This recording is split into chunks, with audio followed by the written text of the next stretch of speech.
ആര്യാട ഷൗക്കത്തിന് കൊടുത്ത മറുപടി അങ്ങ് രണ്ടാം ലോക മഹായുദ്ധകാലത്തേക്കൊക്കെ പോയി, പഴയ കമ്മ്യൂണിസ്റ്റ് പാർട്ടിയുടെ കാര്യങ്ങളൊക്കെ പറഞ്ഞു. എന്നിട്ടൊരു വാചകം പറഞ്ഞു, സോവിയറ്റ് യൂണിയൻ നിഷ്പക്ഷമായിരുന്നു, പിന്നീട് ബ്രിട്ടൻ്റെ കൂടെ കൂടിയെന്ന്. അല്ല ബഹുമാനപ്പെട്ട പ്രതിപക്ഷ നേതാവ്, 1939 സ്റ്റാലിൻ ഹിറ്റ്ലർ പാക്ട് ഉണ്ട്, അറിയാമോ? ഹിറ്റ്ലർ ഈ പണി തുടങ്ങിയിട്ട് കുറേ നാളായല്ലോ. ആളുകളെ കൊല്ലാൻ, ജൂതന്മാരെ കൊല്ലാൻ, എതിരാളികളെ കൊല്ലാൻ, ഗ്യാസ് ചേമ്പർ തുടങ്ങി, നാട്ടുകാരെയെല്ലാം നാട് കടത്തി, എല്ലാം ആളുകളെ കൊന്നുകൊണ്ടിരിക്കുന്ന കാലത്ത് കമ്മ്യൂണിസ്റ്റ് നേതാവായിരുന്ന സ്റ്റാലിൻ ഹിറ്റ്ലറുമായി ഒരു ഉടമ്പടി ഉണ്ടാക്കി. 1939 ഹിറ്റ്ലർ സ്റ്റാലിൻ പാക്ട്. അന്ന് സോവിയറ്റ് യൂണിയൻ പറയുന്നത് നിങ്ങൾ കേൾക്കുള്ളൂ, സ്റ്റാലിൻ പറയുന്നത് കേൾക്കുള്ളൂ. കേരളത്തിൽ അങ്ങ് ചെറിയ പ്രായത്തിലായിരിക്കും, പക്ഷെ കേരളത്തിലെ ഇന്ത്യയിലെയും കമ്മ്യൂണിസ്റ്റുകാർ സ്റ്റാലിൻ പറയണ കേൾക്കുള്ളൂ. സ്റ്റാലിൻ ഹിറ്റ്ലറുടെ കൂടെയാണെങ്കിൽ ഹിറ്റ്ലറുടെ കൂടെ ആയിരുന്നു. ഇന്ത്യയിലെ കമ്മ്യൂണിസ്റ്റ് പാർട്ടി നേതാക്കന്മാരും പ്രവർത്തകരും എടുത്ത തീരുമാനങ്ങളെല്ലാം ഹിറ്റ്ലറുടെ കൂടെ. കാരണം എന്താ? വലിയ യജമാനൻ സ്റ്റാലിൻ ഹിറ്റ്ലറുടെ കൂടെ നിൽക്കുന്നു. പിന്നെ ഹിറ്റ്ലർക്ക് ഈ സ്ഥിരതയില്ലാത്തതുകൊണ്ട് അറിയാമല്ലോ, ഹിറ്റ്ലറുടെ സ്വഭാവം അറിയാമല്ലോ. 41 ആയപ്പോൾ ഹിറ്റ്ലർ കയറി റഷ്യ ആക്രമിച്ചു, മോസ്കോ ആക്രമിച്ചു. അതാണ് അപ്പോഴാണ് സോവിയറ്റ് യൂണിയൻ നിഷ്പക്ഷ നിലപാടല്ല, ഹിറ്റ്ലറുടെ കൂടെ ഉണ്ടായിരുന്ന നിലപാട് മാറ്റി നേരെ ഇപ്പുറത്ത് ഈ അലയൻസിന്റെ കൂടെ കൂടുന്നത്. അപ്പം നിങ്ങൾ മാറി, അത് കറക്റ്റാണ്. അപ്പം മാറി. സ്റ്റാലിൻ മാറിക്കഴിഞ്ഞാൽ പിന്നെ മാറാതിരിക്കാൻ പറ്റുമോ? അവിടെ മഴ പെയ്താൽ ഇവിടെ കുടപിടിച്ച് കിടക്കുന്ന ആളല്ല. മോസ്കോയിൽ മഴ പെയ്താൽ തിരുവനന്തപുരത്ത് കുടപിടിച്ച് കിടക്കുന്ന കമ്മ്യൂണിസ്റ്റുകാരാ. വളരെ നിർണായകമായ ഒരു നിലപാടായിരുന്നു അത്. അങ്ങതിനെ മറ്റൊരു രീതിയിൽ അവതരിപ്പിക്കുകയാണ്. സോവിയറ്റ് യൂണിയൻ ഉദയം ചെയ്തിട്ട് കുറച്ച് കാലമേ ആയിട്ടുള്ളൂ.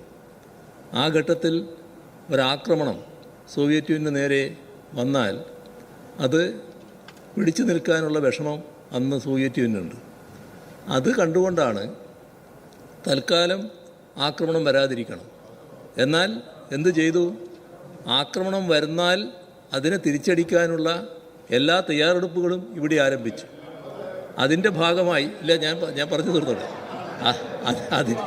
അതിൻ്റെ ഭാഗമായി ആ താൽക്കാലിക സന്ധി എന്തിനുപയോഗിച്ചു? സോവിയറ്റ് യൂണിയനെ അതിശക്തമായി ശക്തിപ്പെടുത്തുന്നതിനുള്ള നടപടികളിലേക്ക് കടന്നു. അങ്ങനെയാണ് ജർമ്മൻ സേന മോസ്കോവിൻ്റെ പടിവാതിൽക്ക് വരെ എത്തിയെങ്കിലും അവിടുത്തെ ചെമ്പടക്ക് അതിനെ പരാജയപ്പെടുത്താൻ കഴിഞ്ഞത്. ആ കരുത്താർജിച്ചതിൻ്റെ ഭാഗമായിട്ടാണ്. അത് ലോക ചരിത്രത്തിലെ ഏറ്റവും പ്രധാനപ്പെട്ട സംഭവമായിരുന്നു. അതങ്ങ് മറക്കാതിരിക്കും. സൂചിപ്പിച്ചതുപോലെ അങ്ങ് പറഞ്ഞാൽ അതൊരു അടവ് നയമായിരുന്നു സ്റ്റാലിൻ്റെ എന്ന. സോവിയറ്റ് യൂണിയൻ വന്നിട്ട് അധികം നാളൊന്നല്ല, 1917 അല്ലേ?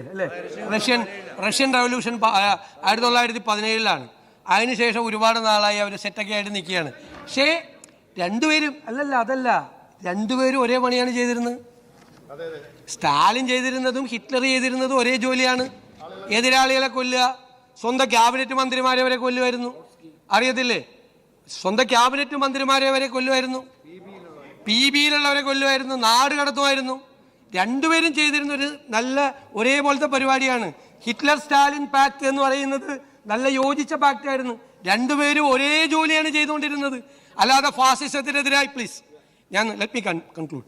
ഫാസിസത്തിനെതിരായി നാസിസത്തിനെതിരായിട്ടൊന്നും ഒരു നിലപാടും സ്റ്റാലിൻ ഉണ്ടായിരുന്നില്ല. സ്റ്റാലിൻ ചെയ്തിരുന്നത് അത് തന്നെയാണ്. മന്ത്രിമാർക്ക് വരെ ഭയമായിരുന്നു. ഇത് തന്നെയാണ് ചെയ്തിരുന്നത്. എത്രയോ പേരെ നാട് കടത്തി. സൈബീരിയ ഉണ്ടായത് എങ്ങനെയാണ്? സൈബീരിയയിലേക്ക് ആളുകളെ നാട് കടത്തുമായിരുന്നു. മുഴുവൻ ആളുകളെ ക്രൂരമായ പീഡനങ്ങളായിരുന്നു അവിടെ മുഴുവൻ. ഞാൻ അങ്ങേക്ക് എല്ലാം തെളിയിച്ചു തരാം. എനിക്ക് ഏറ്റവും ഇഷ്ടപ്പെട്ട വിഷയങ്ങളിലൊന്നാണ് ഈ 1-ാം ലോക മഹായുദ്ധത്തിനും 2-ാം ലോക മഹായുദ്ധത്തിനും ഇടയിലുള്ള ലോകത്തെ ഈ വിഷയങ്ങൾ. അപ്പോൾ അതുകൊണ്ടാണ് ഞാൻ ഇത് കാണാതെ പറയുന്നത്. എനിക്കറിയാവുന്നതുകൊണ്ടാണ്. എനിക്ക് വലിയ പാഷനേറ്റ് ആയിട്ടുള്ള ഏരിയയാണ്. ഇതാണ് സംഭവം. അല്ലാതെ അടവ് നയമൊന്നുമല്ല, അവരുടെ കൂടെ ആയിരുന്നു. പിന്നെ ഹിറ്റ്ലർ കൺസിസ്റ്റൻ്റ് അല്ല. ഇന്നെടുക്കുന്ന തീരുമാനം നാളെ അല്ല. അതുകൊണ്ട് അയാൾ ഒരു ദിവസം കയറി അറ്റാക്ക് ചെയ്യാണ്. അറ്റാക്ക് ചെയ്തപ്പോഴാണ് ഇവരിപ്പുറത്തോട്ട് കൂടിയത്. അല്ലാതെ അതിൻ്റെ അകത്തൊന്നും.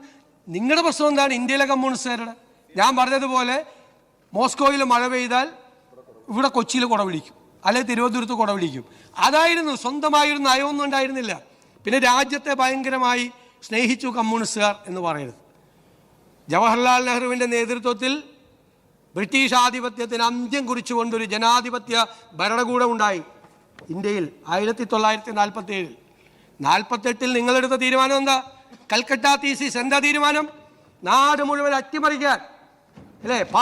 പാവപ്പെട്ടവൻ സഞ്ചരിച്ചിരുന്ന ട്രെയിനുകൾ അട്ടിമറിക്കാൻ, ബോംബ് വെച്ച് അട്ടിമറിക്കാൻ, സായുധ വിപ്ലവം നടത്തി ജനാധിപത്യ രീതിയിൽ അധികാരത്തിൽ വരുന്ന ഒരു ഗവൺമെന്റിനെ ഇല്ലായ്മ ചെയ്യാൻ കൽക്കട്ട തീസിസ് നടപ്പാക്കി രാജ്യം മുഴുവൻ അക്രമം അഴിച്ചുവിട്ട് സ്വതന്ത്ര ഇന്ത്യയുടെ ബാലാധിഷ്ഠതകളിൽ നിന്ന് വിങ്ങുമ്പോൾ ഒരു 2 നേരം പോലും ഭക്ഷണം കൊടുക്കാൻ നിവർത്തിയില്ലാതെ ബ്രിട്ടീഷുകാർ ചവിട്ടിമെതിച്ച ഒരു രാജ്യത്ത് അവർക്ക് ഒരു നേരത്തെ ഭക്ഷണം കൊടുക്കാൻ ലോകത്തിന്റെ മുന്നിൽ ഭിക്ഷാപാത്രവുമായി പണ്ഡിറ്റ് ജവഹർലാൽ നെഹ്റു കൈ നീട്ടി നിൽക്കുമ്പോൾ PL 480 എന്ന് പറയുന്ന ധാന്യം വരുന്ന കപ്പലുകൾക്ക് വേണ്ടി ഈ രാജ്യം കാത്തിരിക്കുമ്പോൾ, പാവപ്പെട്ടവന് ഭക്ഷണം കൊടുക്കാൻ പ്രയാസപ്പെടുമ്പോൾ, വിദ്യാഭ്യാസം കൊടുക്കാൻ, ആരോഗ്യം കൊടുക്കാൻ പ്രയാസപ്പെടുന്നൊരു കാലത്ത്, കഷ്ടപ്പെടുന്നൊരു കാലത്ത് ഈ രാജ്യത്തെ തകർക്കാൻ ശ്രമിച്ച കമ്മ്യൂണിസ്റ്റ് പാരമ്പര്യത്തെക്കുറിച്ച് ദയവേത് പറയും.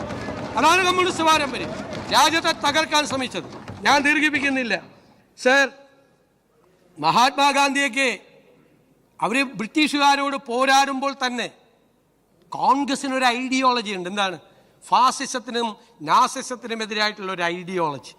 ബ്രിട്ടീഷ് മേൽക്കോയ്മയ്ക്കെതിരെ പോരാടുമ്പോൾ അത് അപകടകരമാണ് എന്ന് പറയുമ്പോൾ, സാമ്രാജ്യത്വം അപകടകരമാണ് എന്ന് പറയുമ്പോൾ, അതിനേക്കാൾ അപകടമാണ് ലോകത്ത് ഫാസിസം കൊടികുത്തി വാഴുന്നത്, ഫാസിസം ലോകത്ത് വളരുന്നത് ലോകത്തെ അപകടത്തിലേക്ക് എത്തിക്കും എന്ന് തിരിച്ചറിയാനുള്ള ബുദ്ധിശക്തി മഹാത്മാഗാന്ധിക്കും പണ്ഡിറ്റ് ജവഹർലാൽ നെഹ്റു ഉണ്ടായിരുന്നു. ലോകത്തെ പ്രത്യയശാസ്ത്രങ്ങളെ, ലോകത്തെ എല്ലാ ഇസങ്ങളെയും, ലോകത്തിൻ്റെ ചരിത്രത്തെ മുഴുവൻ കൈവെള്ളയിൽ ഒതുക്കി അറിയാമായിരുന്ന നേതാക്കളായിരുന്നത് കൊണ്ടാണ് അവർ ഏറ്റവും സുചിന്തിതമായ തീരുമാനം, അഭിമാനകരമായ തീരുമാനം എടുത്തത് എന്ന് മാത്രം ഓർപ്പിക്കുന്നു. മലബാർ കലാപത്തിൽ ഒറ്റുകാരായിരുന്നില്ല കോൺഗ്രസ്സുകാർ. മലബാർ കലാപത്തിന് നേതൃത്വം കൊടുത്ത കോൺഗ്രസ് നേതാക്കന്മാരുടെ പേര് ഞാനിവിടെ എണ്ണി പറയാം. അബ്ദുറഹ്മാൻ സാഹിബ് ഉൾപ്പെടെയുള്ള ആളുകളുടെ പേരുകൾ, കേളപ്പജി ഉൾപ്പെടെയുള്ള ആളുകളുടെ പേരുകൾ, അവിടെ നാരായണ മേനോൻ ഉൾപ്പെടെയുള്ള നിരവധി നേതാക്കളുടെ പേരുകൾ, ആൻഡമാനിലേക്ക് നാട് കടത്തപ്പെട്ട കോൺഗ്രസ്സുകാരുടെ പേരുകൾ പറയാം. ആ മലബാർ കലാപത്തിന് നേതൃത്വം കൊടുത്ത അവരെ ചേർത്ത് പിടിച്ച കോൺഗ്രസ് നേതാക്കന്മാർ ഒറ്റുകാരായിരുന്നില്ല സാർ. അവർ ഒറ്റുകാരായിരുന്നില്ല. അവർ ഒറ്റുകാര് ഈ സ്റ്റാലിൻ ഹിറ്റ്ലർ പാക്ട് നടക്കുന്ന കാലത്ത്, ക്വിറ്റ് ഇന്ത്യ സമരകാലത്ത് കോൺഗ്രസ് നേതാക്കന്മാർ ഒളിച്ചിരിക്കുന്ന സ്ഥലം ഒറ്റിക്കൊടുക്കാൻ നടന്നിരുന്ന കമ്മ്യൂണിസ്റ്റുകാരായിരുന്നു.